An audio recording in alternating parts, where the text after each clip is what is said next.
বৃষ্টি পড়ে টাপুর টুপুর ভিজতে গেলাম আমি, ভিজে এসে সর্দি হলো, পেটে হলো সুনামি।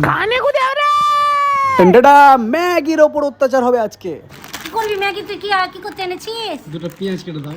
পারবো না ভাই এখান থেকে। হালকা একটু গাল খেয়ে সব রকম জিনিস নিয়ে না জানা কাজে আমি বসে পড়লাম। সত্যি কথা এটাই ভাই, আমি এখন অবধি পেঁয়াজ কাটা শিখতে পারলাম না। কিছুক্ষণ পেঁয়াজের সাথে যুদ্ধ করে নিজের চোখের জল ফেলে আমি মেন কাজে রওনা দিলাম। আর ঠিক তারই পর ওয়াইল্ড কার্ডের এন্ট্রি হলো। টন্ডাডা, মন ইজ হিয়ার। আমি ম্যাগি বানালে যে এদের কাছে গন্ধ কোন দিক দিয়ে যায়, সব চিল্লার পার্টি হাজির হয়ে যায়। আর লাস্টে হালকা একটু চিকেন দিলাম, হালকা একটু সস, তারপরে তৈরি হয়ে গেল আমাদের ম্যাগি দা বস।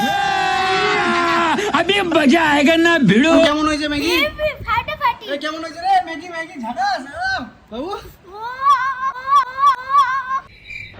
খুন্তিটাই চেটে নে। कैसे कैसे लोग रहते हैं यार यहाँ খা, पर। খা। साला तुमको पागल कुत्ते का गाड़ी उठा के ले जाएगा, बता रहे हैं हम।